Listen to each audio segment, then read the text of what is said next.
Muito bem, mais uma vez para o novo estudo. E no nosso estudo anterior nós vimos a entrada do mal e como é que o mal começou no céu. E agora já vamos para a entrada do mal no mundo, quando os nossos primeiros pais, Adão e Eva, caíram no pecado por conta da sedução, que o inimigo que outrora era chamado Lúcifer, mas agora é Satanás e Diabo, enganou a eles no jardim do Éden e depois caíram no pecado. E assim que nós todos entramos na miséria. É mais terrível ainda, porque quando Satanás ele conseguiu seduzir uma terça parte dos anjos, ele não seduziu o céu inteiro, né? Uma terça parte é que tomaram decisão, porque Deus não obriga ninguém, e ficaram no lado dele e foram expulsos do céu. Agora, aqui nos homens já é complicado, porque é 100%. Ele tentou Adão e Eva, e os dois caíram. Então, quando caíram os dois, todos os seres humanos nascem abaixo da natureza pecaminosa. Porque aqui é 100%, não havia nenhum outro homem. E todos nós somos descendentes de Adão e Eva. É de explicar como é que isso é e como é que Deus veio resolver esse assunto, né? Porque isso que eu estou a apresentar, também haverá uma boa informação no estudo que segue depois desta, que é o plano da salvação.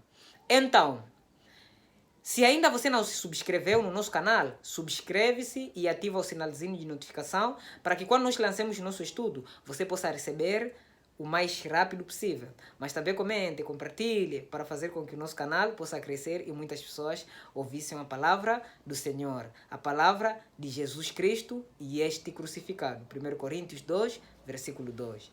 Podemos todos abrir as nossas Bíblias no livro de Gênesis 3. E antes disso, vamos fazer uma oração. Obrigado, Senhor nosso Deus, nós cá estamos para estudar a sua palavra. Pedimos para que o Senhor possa estar conosco, desde o princípio até o fim, em nome de Jesus. Amém. Muito bem. Gênesis 3 conta como é que o mal entrou no mundo. Como é que nós viemos a sofrer. A Bíblia começa, a serpente era mais astuto de todos os animais do campo que o Senhor Deus havia feito. E aconteceu que ela questionou a mulher. Então aqui nós estamos a ver a primeira experiência espírita. Vou falar um dia sobre espiritismo, onde Satanás personifica a serpente. Ele vai na forma de serpente, né? E depois vamos continuar, disse assim, então foi isto mesmo que Deus falou. Diabo é muito astuto. Ele quando quer enganar, vem te criar você uma dúvida. Será que é isso mesmo? Deus disse isso. Afinal, é como se ele não soubesse, né? Mas era uma forma de despertar a dúvida contra o mandato divino. Vós não podereis comer do fruto do árvore do jardim, né? Ao que declarou a mulher à serpente. Nós podemos comer, sim, do fruto do árvore do jardim, mas do fruto do árvore que está no meio do jardim, disse Deus, dele não comereis e nem tocareis para que não morais. Então a serpente alegou, certamente não morrereis. Aqui ele contrariou abertamente a verdade de Deus, contrariou abertamente o mandato de Deus. Deus disse, morrerás no dia que vocês tinham de comer, porque o salário do pecado é a morte. Agora ele disse, certamente não morrereis. Então, aqui a questão que ficava com Eva, ou escolher obedecer aquilo que Deus disse, ou escolher obedecer aquilo que aqui o inimigo estava a sugerir. E infelizmente, exatamente escolheram o caminho da perdição. E decidiu ficar no lado que era mais agradável, né? Muitas das vezes nós gostamos do pecado porque o pecado é algo agradável, né? Quando você diz a alguém, olha, não faça tal, a pessoa prefere fazer e procurar uma forma de se justificar, porque o pecado cativa, né? Aqui você vai ver que Eva, depois de ouvir, você vai ter conhecimento do bem e do mal, vai se abrir os seus olhos, tudo isso, quando ouviu essas todas as promessas aí, esqueceu o mandato de Deus. E a palavra de Deus é tão objetivo, claro e curta. Olha, se comer, vai morrer. Deus não precisa dar muita justificação, mas o inimigo vê com muitas latas. Você não se preocupe, que é muita coisa. Então, é exatamente assim como nos seduz o maligno. Então, versículo 5, ele não terminou só a dizer que você não vai morrer, mas ele continua acrescentando as informações dizendo, ora, Deus sabe que no dia que você comer, os vossos olhos, que vocês comerem, os vossos olhos se abrirão, e vós sereis como Deus, conhecedor do bem e do mal. Então aqui estava a tentar prometer, Eva, que há uma boa coisa que Deus te privou, que você não sabe. Se você comer essa fruta, Deus tem medo que você vai ser igual a ele. Igual a ele, essa expressão igual a que você vai ser Deus. E o mais interessante, ele também, é a mesma coisa que ele queria no céu. Ele queria ser semelhante a Deus. Nós vimos no estudo anterior. Agora está a dizer, Eva, que vai ser semelhante a Deus. E vai se abrir os seus olhos. Então, Eva, será que Deus me privou de uma grande bênção assim? Talvez podia ser que ela estava a raciocinar e estava em poder de escolher obedecer ou desobedecer. Deus é muito educado. Deus não é ditatorial. Ele dá a liberdade completa de alguém escolher, né, o que quer. Nenhuma pessoa vai perecer porque... porque pecou. Vai perecer porque rejeitou a salvação. Nenhuma pessoa vai perecer porque Deus predestinou, como algumas igrejas querem nos fazer acreditar, predestinou para perecer. Não existe esse ensino nas escrituras. Todas as pessoas chamam de perecer por conta da liberdade de escolha. Assim como Satanás também escolheu o caminho do mal. Versículo 6 diz assim: quando a mulher observou que a árvore realmente parecia agradável ao paladar, então ela raciocinou através dos sentimentos, através dos desejos, olhou a árvore. Mas é bonito esse, né? Quantas vezes nós caímos no pecado só por causa de aquilo que é, a soberba dos olhos, como diz Paulo. Muito atraente aos olhos e, além de tudo, desejável para dela se obter o conhecimento. Tomou do seu fruto e o comeu, e deu seu marido, né? Adão também caiu, foi seduzido por sua mulher, né? É muito interessante que a Bíblia diz que a mulher é muito sedutora, né? Não que estejamos a dizer que os homens não podem seduzir, mas quando a mulher está nas mãos do inimigo, é uma grande sedutora. Vimos a queda de grandes homens da Bíblia por causa de mulheres. Não só Adão. Temos ali Sansão com a Dalila, né? Temos muitas pessoas. Temos o rei Acabe com Jezabel, né? Mas também uma mulher, quando está nas mãos de Deus, é uma poderosa instrumento para levar o evangelho de Cristo ao mundo, né? Temos a grande mãe, né, Maria, a mulher que Deus escolheu para conceber e trazer o desejo de todas as nações no mundo, Jesus Cristo, né? Nós não veneramos a Maria, né, como fazem os nossos irmãos católicos, né? Mas nós reconhecemos que essa mulher, de fato, é uma mulher honrada por Deus, né? Uma mulher honrada. Mas também temos muitas outras mulheres, né, Esther, né, na Bíblia, que eram sérias e seguiram o caminho de Deus. Então, aqui nós estamos a ver a primeira sedução, né? A sedução vem de Satanás. Satanás seduz a mulher. Agora a mulher também torna uma tentadora, seduzindo o seu marido, né? E deu o seu marido que estava em sua companhia e ele igualmente comeu. Então, é assim que o mal entrou. É assim que o pecado veio. Quando o homem aceitou o caminho do maligno e caiu no pecado e decidiu desobedecer o claro mandato de Deus, pecando assim contra o seu Criador, lamentavelmente a questão mudou. Então o mal já deverá estar a entrar nesta terra. E o mais interessante é que o pecado não é simplesmente um ato externo. Porque até se for ato externo, seria melhor. Porque a forma de erradicar seria mais simples do que de fato o pecado é, porque o pecado é algo intrínseco, né? Nós muitas vezes pensamos que o pecado é só cometer o mal. Não é simplesmente cometer o mal.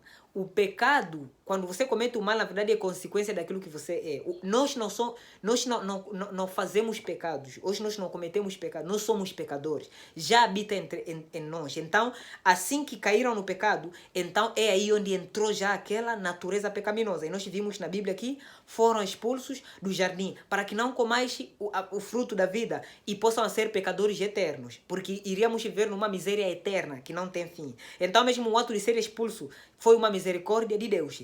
Aqui entrou a morte, né? Vou mencionar algumas coisas que entraram. Primeiro, o homem foi expulso do jardim, foi misericórdia, né? Porque seríamos pecadores eternos se comemos o fruto de vida e ainda continuamos a pecar. Mas não só, pela primeira vez começa a morte, porque o salário do pecado é a morte. A morte também é uma bênção, não sabia? O homem viveria eternamente com tuberculose, viveria eternamente com cancro. Então, entra a morte, porque um pecador não pode ser eterno, deve morrer. E o mais interessante é que tem duas mortes. A morte, que nós chamamos da consequência do pecado, que é essa morte que nós morremos de modo natural, por acidente, doença, que mesmo Deus não fazer nada, você vai morrer só por causa da existência do pecado. O ar que estamos a respirar é impuro. Tudo é sujo neste mundo, né? Então, é exatamente isso, há doenças em todo lado, catástrofes naturais. Então, essa é a morte da consequência do pecado, entrou pela primeira vez. Mas também temos uma outra morte, a morte eterna. A morte eterna, aquele que Deus disse que o salário do pecado é a morte eterna, é a morte que vai ocorrer no futuro quando Deus exterminar por completo todos os pecadores. Quando ele vai queimar e todos virarem cinzas. Eu falei isso no princípio, então estamos a ver que é lá na frente. Essa é a morte eterna. Mas não só, irmão que está a acompanhar aqui, mas também entrou outra miséria, natureza pecaminosa. Todos os seres humanos já nascem com uma predisposição de pecar. Nós somos pecadores por natureza. Temos uma natureza intrínseca, interior, uma natureza pecaminosa pervertida, uma motivação equivocada, uma motivação que nos inclina para o mal, aquilo que a Bíblia chama da iniquidade. Nós somos pecadores de natureza. Os desejos de maldade já vêm dentro de nós. O desejo de exibição, orgulho, inveja, tudo isso faz pacote daquilo que é o interior do ser humano. O homem caça pela fama, o homem caça a ser melhor do que os outros. Tudo isso é uma natureza pecaminosa que nós herdamos dos nossos primeiros pais. É muito terrível. Mas não só, também temos outras consequências, tais como o homem perdeu o contato literal com Deus. Lembra que o casal falava com Deus, já não pode falar mais, né? Deus só pode se comunicar conosco através dos seus profetas e outras vias, mas nós não temos aquele contato direto. Por quê? Porque Deus é um fogo consumidor. O pecador não pode resistir diante da presença do Senhor. Todas as vezes que o Senhor se apresentou aqui, tentou se humilhar e se baixou para que nós possamos resistir à sua supremacia. Mas se Deus se apresentar de fato como Ele é, todos nós morreremos. Certamente morreremos. Mas não só. Nós podemos compreender que acontece que também o homem perdeu a eternidade, perdeu o céu, perdeu também a tranquilidade. Então é aqui onde já entrou o mal no mundo. O mundo era tranquilo, perfeito. O jardim do Éden não tinha sofrimento, nem morte, nem choro. Mas agora morremos, ficamos doentes. A situação está mais drástica e mais terrível ainda. O mundo foi ocupado por Satanás. Aquele que não conseguiu usurpar o lugar de Deus lá no céu. Agora ele encontrou um reino. Os homens entregaram o reino nas mãos dele. E ele é quem domina esta terra. As pessoas não podem te enganar que o mundo está sendo dominado por simplesmente aquilo que nós vimos. Existem forças que nós não podemos ver. Aquilo que não se vê. Príncipes, potestades do ar que dominam este mundo. Né? Que Satanás é o chefe desta rebeldia. E até Cristo reconheceu isso, dizendo: vem Deus deste mundo. Deus deste mundo é o diabo. Deus deste mundo é Satanás. E mesmo quando Satanás foi tentar a Cristo, ele fala o seguinte: olha, se tu me adorares, eu dar-te-ei tudo isto. Quer dizer, ele é o governante supremo desta terra. Então, como consequência disso, o mundo jaz na miséria, jaz no sofrimento. Pode até algumas pessoas dizerem que estão a ver bem, talvez tenham muitos posses, são ricos, mas sempre o homem tem um vazio dentro. Pode ocupar todo o material, né? O materialismo, o espírito materialista, ter tudo o que é necessário neste mundo, mas mesmo assim, ainda há um sofrimento. É por isso, o pregador do Eclesiastes, o sábio Salomão, ele disse: vaidade sobre vaidade, tudo é vaidade. Uma geração vem e outra geração passa. Isso está no livro de Eclesiastes 1, pelo menos versículo 1 até 3. Então você pode ver como é que a miséria entrou neste mundo, como é que o sofrimento veio a existir nesta terra. Mas eu tenho uma boa notícia. Na próxima aula vamos compreender melhor, né? Deus não nos deixou só. Então ele decidiu fazer uma intervenção a fim de poder aniquilar esta miséria que aconteceu. E pela primeira vez isso foi pronunciado. Aí mesmo podemos ver versículo 15, aí no Gênesis, tem palavras seguintes.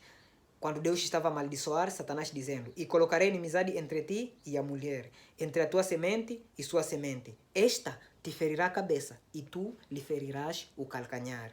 Então, estas palavras aí são palavras de mostrar que há de vir um outro ser poderoso para poder esmagar a cabeça de serpente. E esta seria a descendência da mulher. A mulher representa a geração do povo escolhido, do povo de Deus. E aqueles homens que mesmo no meio de sofrimento, hão de escolher colocar tudo ao lado e ficar no lado de Deus.